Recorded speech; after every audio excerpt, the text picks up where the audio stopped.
Lía, estamos.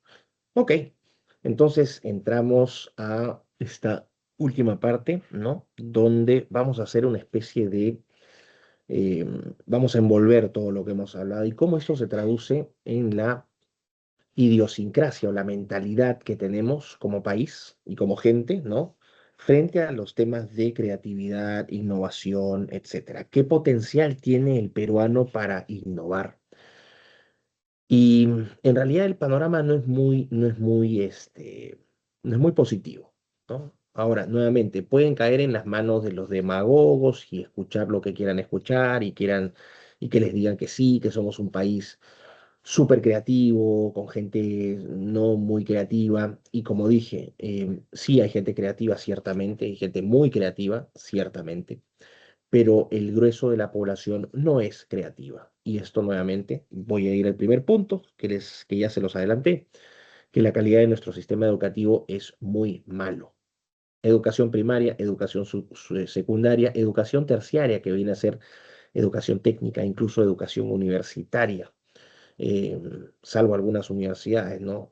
Pero en realidad el nivel académico en el Perú no es muy fuerte, no es muy bueno. Y aquí tenemos que entrar a la mentalidad. Hay que hacer obviamente una observación. Siempre es complicado entrar en generalizaciones, es decir, generalizar, es decir, que todos somos iguales o que todos somos así. Eso no es correcto, no se puede decir que hay una totalidad, pero sí hay patrones. Si uno habla, por ejemplo, del pueblo japonés, uno puede decir con autoridad, sobre la base de la observación empírica, sobre la base de la evidencia, que el pueblo japonés es un pueblo educado, es un pueblo responsable, es un pueblo cívicamente solidario. Si a ti se te pierde una billetera en el Japón, no es que ya la perdiste o te la robaron, no. Lo que van a hacer es van a recoger esa billetera, la van a llevar a una estación policial y te la van a llevar a tu casa. O la gente no necesita que haya cámaras de televisión que los estén, vamos a decir, vigilando para ver si paga o no el estacionamiento. La gente parquea su auto, no hay nadie, así sea a las 5 de la mañana o las 3 de la mañana, aún no haya nadie. El japonés, por educación, ¿no? Y por honestidad, va a pagar su parqueo. Eso es correcto decir. Podemos hablar también, por ejemplo, de la mentalidad, no sé, de los alemanes. Bueno, Alemania también, bueno, lo que queda de Alemania ahora, porque es un país que está siendo culturalmente transformado por la inmigración musulmán, pero lo que se entendía de Alemania antes era un país, ¿no? Ordenado, organizado, con una industria muy fuerte, los alemanes con un poco sentido del humor. Esto generalmente es cierto, ¿no? Los pueblos tienen características y el peruano también tiene características. ¿Qué características tiene el peruano o el pueblo peruano? Es muy trabajador, ¿no? Eso es una cualidad. El peruano es, como decimos, chambeador. Donde tenga que trabajar, va a hacer su chamba. Y es una persona que en cualquier situación va a encontrar cómo arreglárselas. Somos un país de gente que se las busca, ¿no? En la misma idea de este emprendimiento por necesidad, el peruano se las busca y es muy trabajador. ¿Qué otras características tiene el peruano? El peruano en general es muy solidario, ¿no? Ayuda al que está en mala condición. Cuando hay un problema, por ejemplo, en un pueblo joven o en una comunidad campesina, todos se ponen las pilas, ¿no? Y apoyan. Cuando hay alguna desgracia, un desastre natural, el peruano siempre es solidario. Eso es otra muy buena característica que tenemos. Por ejemplo, ¿no? El mecanismo típico, las polladas. La pollada es un ejemplo de solidaridad peruana, ¿no? Y de innovación solidaria. Alguien necesita algo, organiza su pollada y consigue fondos. Así, tenemos cosas que son muy, muy buenas, pero también tenemos cosas que son muy malas. Y aquí vamos a ir a algunas que son contrarias o que son detrimentales para la innovación. En primer lugar, el peruano es una persona que tiene aversión al riesgo. El peruano no se arriesga, tiene miedo de arriesgarse. ¿Por qué? Por varias razones. Hay una razón histórica y ustedes la van a notar, sobre todo siendo jóvenes, lo van a notar en sus padres, también en sus abuelos. Van a darse cuenta que sus padres o sus abuelos en general no son de gastar plata o de botar plata, que siempre están preocupados, ¿no? De ahorrar o de que no falte. ¿Y eso por qué es? porque ellos les tocó vivir, por ejemplo, la década de los 80 y los 90, que fue una época muy dura, fue la época del terrorismo, donde había mucha inseguridad, precariedad económica, los trabajos escaseaban, la economía estaba completamente destrozada, teníamos una inflación terrible, mucha gente pasó hambre, mucha gente vivió en la miseria. Y no todos, lamentablemente, salieron de esa situación, pero fue una época muy difícil para la inmensa mayoría de peruanos. Y sus padres y sus abuelos fueron afectados por esa situación. Entonces, prefieren, ¿no?, tener plata siempre en el bolsillo a estar, vamos a decir, invirtiendo en cosas. El peruano prefiere tener plata, ¿no?, guardada que estar, vamos a decir, arriesgándola. El problema de la innovación es que la innovación requiere riesgo. Nadie va a innovar si no se arriesga. Y ese riesgo no solamente es en tiempo, en recursos, en capital intelectual, sino también en dinero. La innovación cuesta. Y el problema es que la innovación, las innovaciones o los proyectos de innovación no te garantizan un resultado, no te garantizan éxito. Tienes un 50% que te puede ir bien como un 50% que te va a ir mal. Frente a esa situación, el peruano no va a arriesgar porque tiene miedo de perder lo que con tanto trabajo ha conseguido. Ya tenemos entonces, aversión al riesgo es una limitante enorme para innovar. Segundo, la mentalidad del peruano también es la siguiente. Si alguien comete un error, lejos de decirle, oye, ¿sabes qué? No importa, espero que hayas aprendido de esto, ¿qué puedes hacer para salir adelante? No, el peruano castiga al que fracasa. Y el peruano castiga al que fracasa de manera muy dura. Somos un país con mucha gente que goza destruyendo al caído, al que le fue mal, ¿no? No es sacar lecciones aprendidas. Por ejemplo, en Estados Unidos, gente que emprende algo y fracasa una, dos, tres, cuatro veces hasta que lo logra. En el Perú fracasas una vez y te ensartaste porque todo el mundo te va a hacer leña. Pero no solamente van a ser los amigos, también incluso la familia, la sociedad en su conjunto. Fíjense, por ejemplo, un ejemplo típico es el fútbol. Todo el mundo tiene, ¿no? Cuando juegan con Haití, con El Salvador, los futbolistas peruanos se creen Brasil. Pero cuando les toca jugar con Argentina, con Brasil, con Alemania, con España, uy, ahí les tiemblan las piernas. Nadie quiere hacerse cargo de la pelota. Todo el mundo quiere tener la pelota el menor tiempo posible. Nadie arriesga.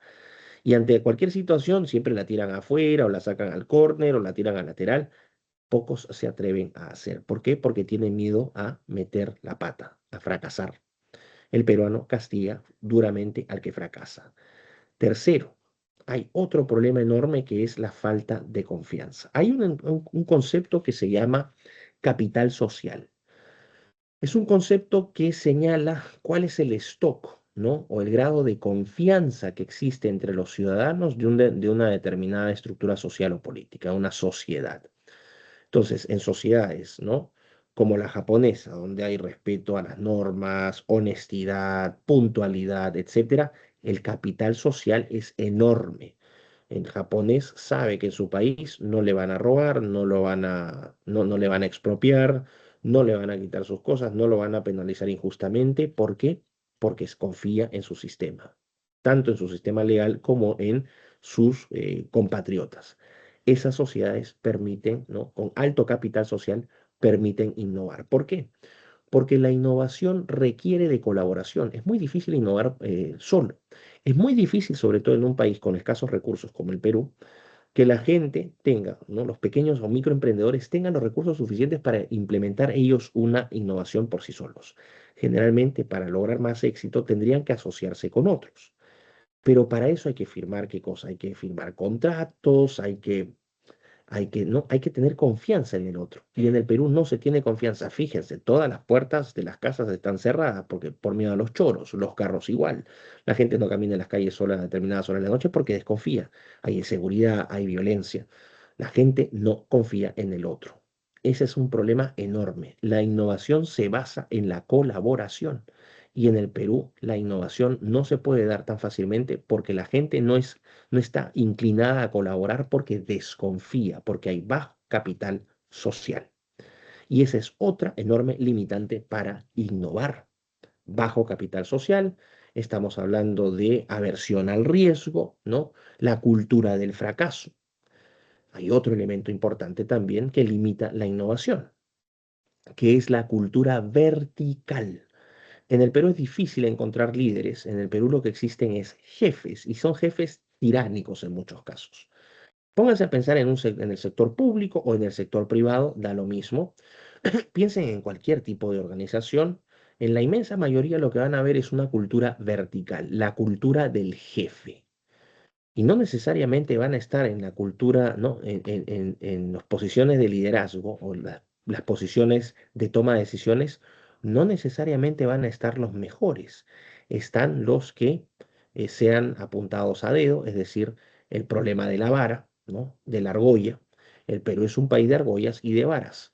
Si eres hijito de alguien que tiene los recursos, vas a llegar lejos, así seas un incompetente. Mucha gente joven, competente, no tiene las oportunidades o los recursos, ¿no? Las oportunidades porque no tiene los contactos.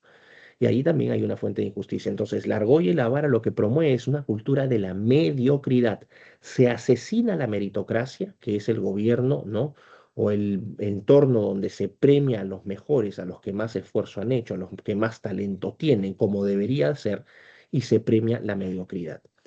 No solamente se premia la mediocridad, vas a poner en puestos de toma de decisiones a gente probadamente incompetente, pero van a tener una cualidad, si es que se puede decir cualidad, que fortalece este sistema vertical, que es la sobonería o la franeleada.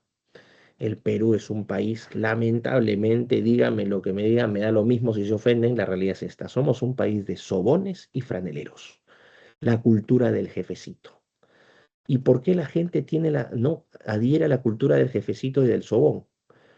También por una cuestión de necesidad. Por cada puesto de trabajo hay 200.000 afuera esperando tomar ese puesto. Entonces, nadie va a hacer cosas o tomar decisiones o realizar actos que contradigan la voluntad del jefe, por temor a que haya no represalias. La gente prefiere quedarse callada, ser conformista y seguir al pie de la letra lo que diga el jefe, incluso sobonear al jefe para tratar de complacerlo. En esa estructura vertical, quien, por ejemplo, tenga iniciativa, vamos a decir, hay un tipo joven que entra a trabajar y encuentra que se pueden hacer una serie de mejoras, ¿no? Entonces va donde el jefe y le dice, mire jefe, pues se puede mejorar acá, se puede hacer esto, se puede hacer lo otro. Uno diría, bueno, qué bueno, hay una persona que está tratando de generar cambios, que está tratando de aportar ideas. En muchos casos lo que va a hacer el jefe es que va a encontrar a ese creativo como un problema potencial que le está tratando de serruchar el piso. Y como le está tratando de serruchar el piso, se convierte no en un aporte, sino en un problema. ¿Qué pasa con los creativos? No hay espacio para los creativos, para la gente que tenga iniciativa, para los emprendedores, se les va a castigar inmediatamente porque se les considera una amenaza. Y efectivamente, la peor amenaza de un mediocre es una persona con esfuerzo, con dedicación y con talento. Por lo tanto, en un país donde esta cultura vertical desincentiva todas estas cosas, lo que vas a tener es conformismo y mediocridad y más verticalidad y más sobonería. Y así entramos al círculo vicioso. Es muy difícil innovar cuando aquellos que quieren aportar ideas, lejos de ser premiados, son vistos como una amenaza. Y por lo tanto, la cultura de la mediocridad termina masacrando la innovación. Entonces, fíjense, ¿no? Cultura de la mediocridad y la verticalidad, la cultura de la sobonería, la cultura ¿no? de la aversión al riesgo, el bajo capital social, la cultura ¿no? del fracaso, donde no te quieren ver triunfar, todo el mundo te quiere ver perder. Aquel que está destacando, de alguna manera hay que agarrarlo en las patas y tirarlo hacia abajo, porque todos tenemos que ser igualmente mediocres, igualmente grises. La pregunta del millón ¿es posible innovar con estas características que son idiosincráticas? Yo invito, siempre he dicho, cualquiera que no esté de acuerdo con lo que digo, bueno, me puede decir, sí, profesor, usted está exagerando. No, no creo que esté exagerando. Es algo que he visto durante años de práctica, es algo que también me ha afectado a mí, que seguramente es algo que les puede afectar a ustedes o les ha afectado a ustedes. El consejo es que sigan siempre adelante. A los mediocres no hay que escucharlos. Contra viento y marea salir adelante. Ahora, todas estas características obviamente son atentatorias contra una cultura de innovación y creatividad. Sumen el problema de la educación deficiente, Súmenle a eso el problema de la baja exposición a ideas externas, ¿no? El temor a experimentar, porque hay temor de experimentar. Entonces, lo que tenemos es un país donde la gran mayoría de personas no está formateada para crear, sino que está formateada para seguir órdenes, ¿no? Y cumplir con tareas elementales. Ahora, vamos a ver qué piensa Rebeca al respecto. No sé si ya Rebeca esté ahí en la clase. Y si no es Rebeca, le voy a Sí, preguntar a genial. José. Ok, Rebeca, ¿qué opinas de lo que he dicho? ¿Estoy exagerando o crees que tiene mucho que ver? Bueno, yo creo que lo que dice sobre la educación Ujú, tiene mucho que ver, de hecho, con la cultura y el pensamiento de los peruanos. ujú, También que la sociedad no colabora entre sí porque hay mucha desconfianza ujú, y eso dificulta crear alianzas o ujú. ecosistemas de innovación sostenible. Y Así es. también, ajá, limita la posibilidad de apostar por proyectos eh, innovadores porque se prioriza lo seguro y uno Ujú, no se quiere arriesgar. Ajá. Y también así.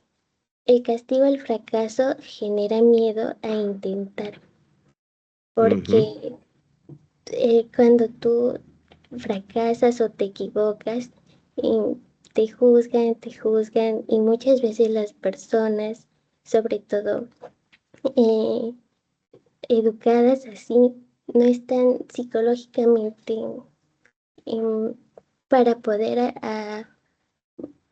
para poder entender esos comentarios y en ujú. vez de hacerlos positivos para crecer o desarrollarse, muchas veces les da depresión y termina mal.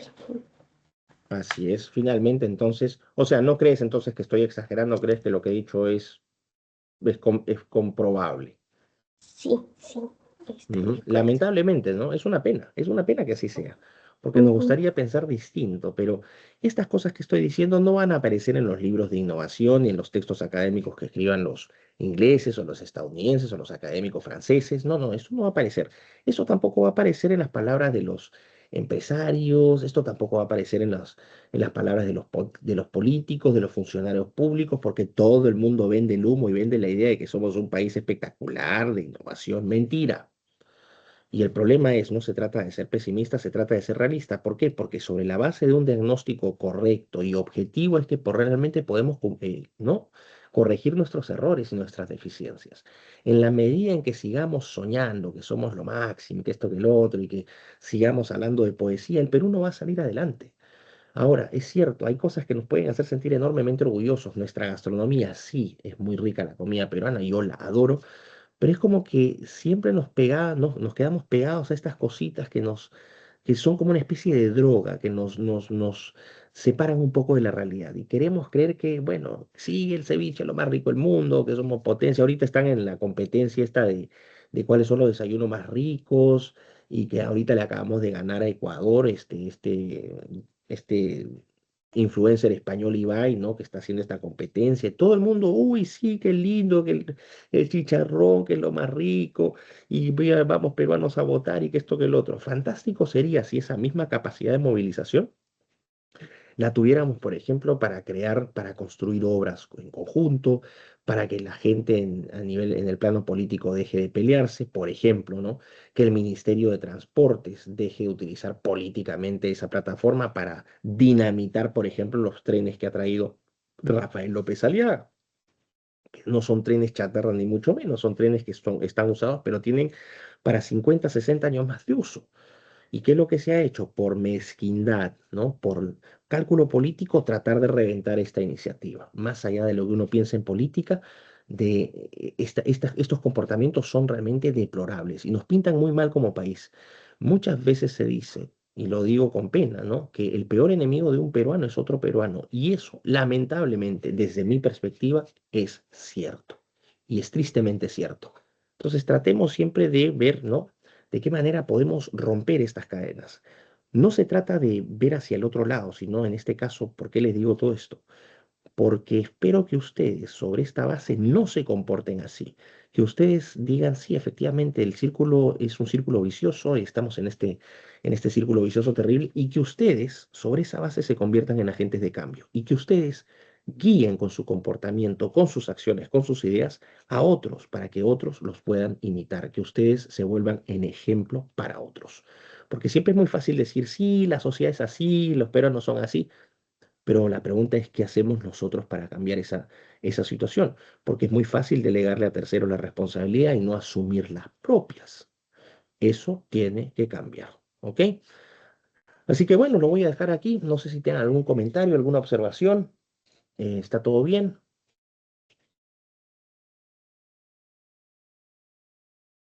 Bueno, asumo que todos están contentos y felices de que la clase acabe y ya se puedan ir a comer. Yo también tengo hambre, así que, bueno, espero que les haya servido.